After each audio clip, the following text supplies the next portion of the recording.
been a little more than 6 months since the Biden administration and our Democratic-led Congress were sworn in. So let's zoom out from the daily political drama and ask the simplest possible question. How's it going? How's the leadership working out for middle-class families? Or put more directly, what big aspects of our national life could Democrats even claim are headed in the right direction on their watch? In January, our Democratic friends inherited the most favorable trend lines that any incoming administration could possibly ask for. 3 safe and effective vaccines had been discovered, developed, and were already spreading across our country. Our economy was packed with dry powder and ready for an historic comeback. It was already morning in America when this Democratic government showed up. Mostly what they had to do was not get in the way. So where are we 6 months in? The U.S. economy has broken some recent records, mostly the wrong ones. Inflation just clocked its steepest 12-month increase in more than a decade. The month before, a separate measure of core inflation rose at its fastest rate since 1992. Higher gas prices, higher grocery prices, soaring costs for everything from household purchases to automobiles to housing itself. Now, inflation is painful enough, but it isn't the only problem. Employment growth has not been fast enough. Last quarter, GDP grew much more slowly than anticipated. 6 months and trillions of dollars of government spending into the Democrats' efforts at a recovery, and Gallup says America's economic confidence is still only neutral. We're not where we need to be. What about the rule of law? There's still an historic surge in people trying to come across our southern border. But administration officials have spent far more energy denying responsibility for the problem than trying to fix it.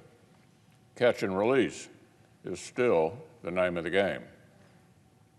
According to news reports, out of tens of thousands of illegal immigrants who've simply been released into the interior of our country without a court date, now listen to this, just 13%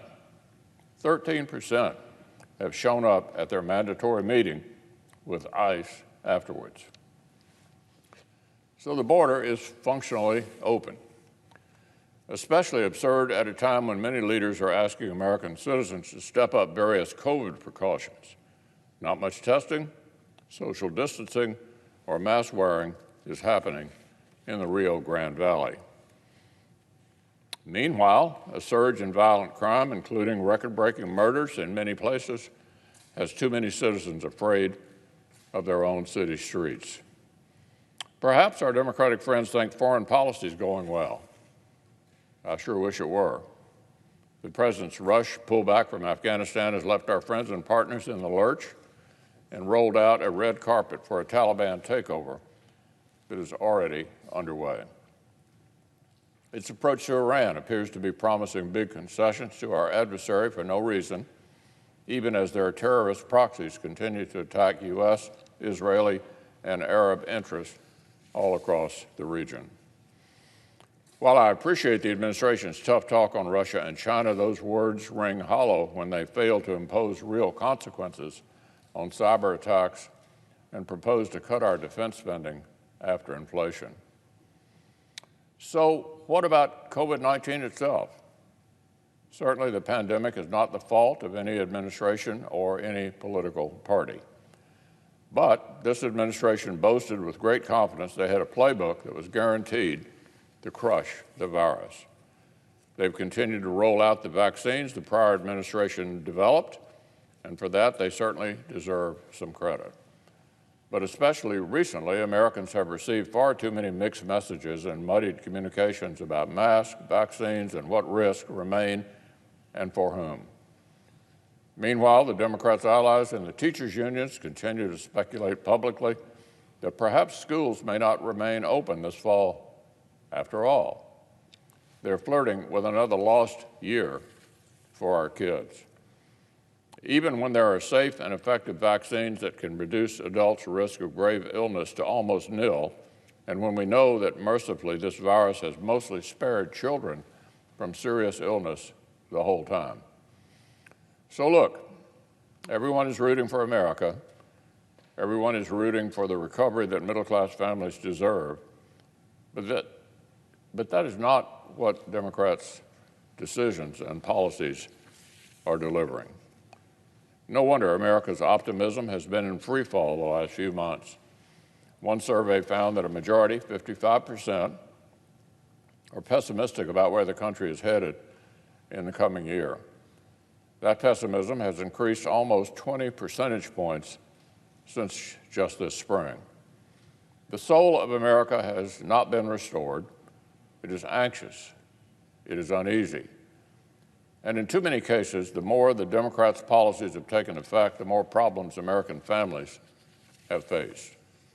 Now, certainly, the 6-month mark still provides plenty of time for my Democratic colleagues to recalibrate. We have already notched some bipartisan wins here in the Senate. Our colleagues could put away the partisan approach that has already supercharged inflation, slowed rehiring, and is setting back our national security. But alas, our Democratic colleagues are signaling they're still addicted to going it alone. My friends on the other side are signaling that a few days from now, just a few days from now, they'll begin the process of ramming through reckless, multi-trillion-dollar taxing and spending spree that will stick middle-class families with higher costs, more inflation, fewer jobs, and lower wages.